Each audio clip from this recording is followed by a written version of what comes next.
Every breath you take, and every move you make, every bond you break, every step you take, I'll be watching you. Alright, 8-Push Scholars, Mr. Beer here with another video, Chapter 34, we're getting into the 1920s. We want to thank the band The Police with Every Breath You Take, and another 1980 song, 1983. And that relates to this chapter because we're going to talk about our government watching every step we take. And so our government was coming after radicals right after World War I. And it really relates to the first Red Scare, the fear of communists, but also socialists and anywhere left on the political spectrum. So in the 1920s, boys and girls, we went to the right. We went to the right reactionary time period in 8-Push. Alright, just a quick review about the political spectrum. To the left are the radicals, and to the right are the reactionaries. Okay, and in America, the 1920s, politically, we went to a more reactionary time period, and we, in America, got rid of many of the radical elements. Okay, so after World War I, America turned inward. We became very isolationist. The best example of that is the Treaty of Versailles and the League of Nations. The United States did not join the League of Nations despite creating it. So we were very isolationist, didn't care much about the rest of the world. In America, we're trying to take care of the communists. Now, I would highlight this, the first Red Scare in United States history. Some of you want to write down after the Red Scare, that was the time period in American history where the United States tried to rid itself of communists, and this happened after World War I. Related to the Red Scare, an example, evidence of the Red Scare are the Palmer raids. I would highlight this event. Happened around 1919 into 1920, and the Attorney General of the United States, Mitchell Palmer, he did round up 6,000 suspected communists. Many of them were sent to jail, some were deported out of the country, and so the United States government went after communists to rid it of the radical element. Also, Sacco and Vanzetti, you may remember these two guys from 10th grade history. They're Italian immigrants. They're accused of murdering somebody and his guard, so they're accused of murder. And they were Italians. They were atheists and anarchists, so they're very left on the political spectrum. They also were draft dodgers in World War I. A lot of Americans were not fond of this group of people. So they were executed in 1927 for this accused murder. The evidence was very sketchy. Many people felt Sacco and Vanzetti were innocent of the crime, but many people argue that they were executed mostly because they were immigrants, and they were seen as more of radicals. So this is an example of the United States becoming very reactionary during the 1920s. I got another reactionary group for you. The KKK, the Ku Klux Klan, reached its peak membership in the 1920s. Highlight this. The 1920s was the golden age for the KKK, and they continued the same tactics of fear and intimidation against many minority groups. If you remember the KKK, when did it begin in 8-Push? It began after the Civil War during Reconstruction in the South, and it reemerged during the 1920s. And so I would highlight this. The KKK, the Ku Klux Klan, was more than just anti-black. They also were against Catholics, Jews, and immigrants, communists, or anybody against the war effort. Okay, so they had a lot of hate in them, and they were a terrorist group. The Ku Klux Klan reemerged in the 1920s. I would highlight this film or book called The Birth of the Nation, 1915. This film actually glorified the Ku Klux Klan, which today in America, the Ku Klux Klan is a symbol of hatred and frowned upon. But back in 1915 and into the 1920s, this film and book actually glorified the KKK. In the later 1920s, the Klan actually did decrease rapidly in membership. They did carry over into the 1930s and the Great Depression. But the biggest reason why of their decline was because of embezzlement and fraud charges. Basically, it was a big pyramid scheme, and eventually the leaders of the Klan were arrested for this. So the Klan was not broken down because of the terrorists and the evil they did. It broken down because of the economic fraud that many of the Klan leaders were a part of. Finally, here's a poster of The Birth of a Nation, this famous book and eventually movie that inspired millions of people to join the Ku Klux Klan in the 19-teens and in the 1920s. Alright, to me this page is maybe the most important page of the entire video. It's talking about immigration, and I think this is a huge theme, a huge issue. This is about the peopling theme, and this section is stemming the foreign flood. So in 1920-21, 8,000 new immigrants came to the United States. We talked about them in the past, and most of the new immigrants came from Southern and Eastern Europe, Italy, Poland, Russia, and so on.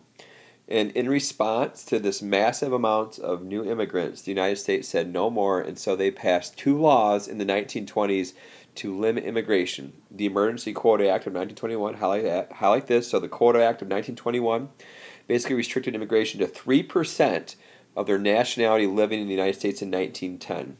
So this was designed to limit immigration, and then 3 years later, an even more forceful Immigration Act, the Immigration Act of 1924, cut the quota down to 2%, and they pushed back the time period back to 1890. Well, what does this mean? Well, what this is basically saying is that the new immigrants from Southern and Eastern Europe, there weren't many in America in 1890. So that is going to greatly decrease the number of immigrants coming to America after 1924 from Southeast Europe. This is definitely a nativist policy, and it affected the Southern and Eastern Europeans coming to America. The question is why? Why were so many Americans against them? Well, a lot of it had to do economics, had to do it with immigrants coming to take jobs. Also, America was again going towards the right on the political spectrum, becoming more reactionary. And I love political cartoons. I think this is a great political cartoon showing the nativism of the 1920s. Quick review: when else did we see nativism in America? Well, the 1850s, the what party, the what nothing party, the know nothing party was flourishing in the 1850s against Irish and Germans.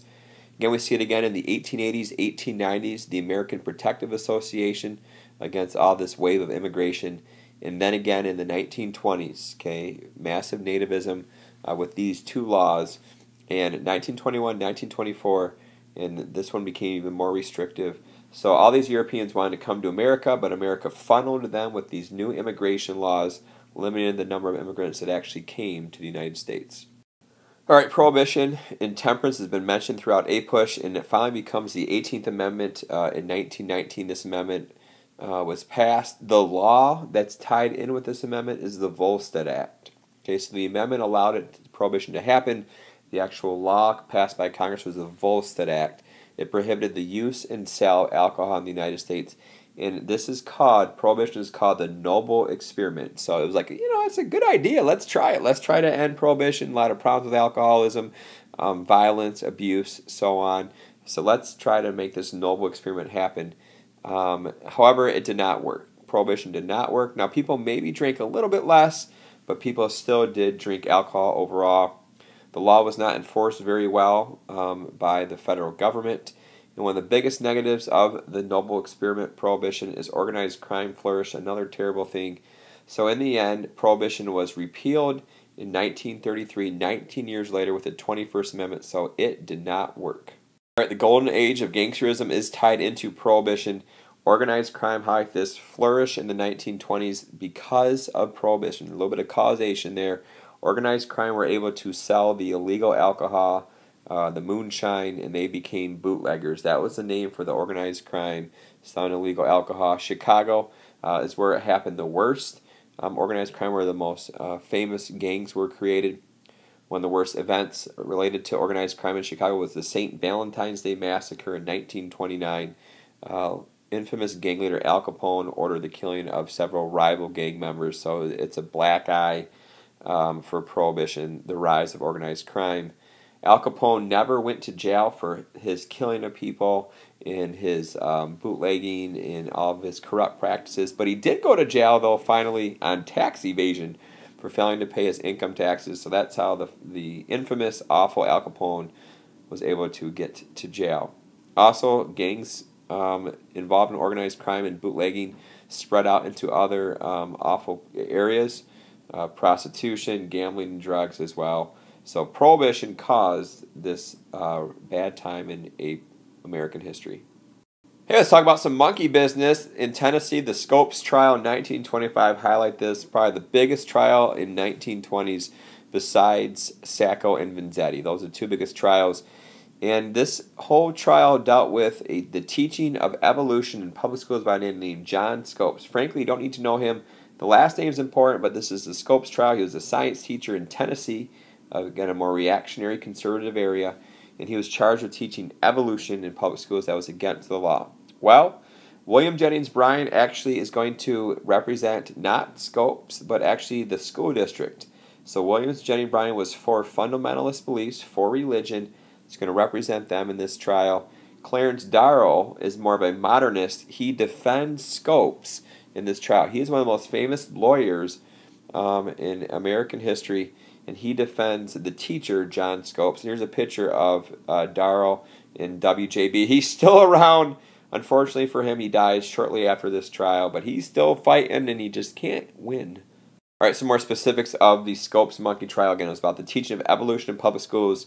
Teacher John Scopes broke the law, and so there was this trial to see if he should go to jail for this. All right, so this came down to really the two lawyers. Clarence Darrow, who represented the teacher, Scopes, made WJB look foolish. Okay, WJ was supposed to be a fundamentalist and expert on the Bible, and it was difficult for WJB to answer some of the biblical questions that are kind of difficult to believe, such as Jonah being swallowed by the whale. What's important is the result of this. Well, John Scopes was found guilty of teaching evolution, and the law was not changed in the South. However, Scopes never had to pay the fine, and basically he got let off with just basically a slap on the wrist. But here's the biggest issue that this event represents. There was a big conflict in the 1920s between religion versus science, or between fundamentalism beliefs, again more right on the spectrum, and modernism, who are willing more for change, more left on the spectrum. So religion versus science. In the United States in the 1920s was becoming a more modern society, despite many people not wanting to go in that direction. All right, this political cartoon does a good job showing the conflict of the 1920s. And the conflict was between, in this political cartoon, they're looking at communism versus religion. So Bolsheviks, whenever you see that term, that's referring to the Russian communists. They were evil people. They supported the communist revolution, overthrowing the Tsar. And communists believe in no God. Okay, but they believe, communism believes in the proletariat, or the working class, workers in the factories, okay, the lower class society.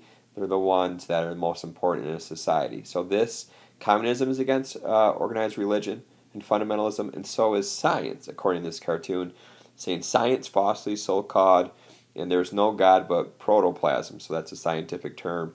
So it shows the conflict in the 1920s between these two beliefs, and that was one of the big issues, change versus the way things used to be in the 1920s. All right, the final slide is the mass consumption economy. The economy absolutely boomed in the 1920s. That's partially why they call the 20s the Roaring 20s, one of the greatest economic booms in American history, along with probably the 1950s into the 60s. Great economic boom, the 1990s as well. And the 20s was one of the greatest booms in economic history. Henry Ford from Michigan, one of the great leaders in Michigan, he did perfect the assembly line and mass production of the automobile. More and more Americans were able to buy cars because of his production of the assembly line. I would highlight this as well besides Henry Ford. Bruce Barton wrote a book called The Man Nobody Knows, and he claimed that Jesus was the perfect salesperson, and basically that all advertisers should study this method. It's kind of weird to think about, but basically he showed the importance of advertising to get people to do things, in this case getting people to spend money on these new consumer goods. Some of the new buying techniques were installment plan buying and credit. People went into debt. Maybe you want to write this down. People went into debt to buy a lot of these new products. We're talking about the radio, the refrigerator, some of these newer inventions that people wanted to have in the automobile. Also, because people had more leisure time, sports becomes a spectator sport, and the greatest sports hero of the 1920s was Babe Ruth. And he made baseball the national pastime.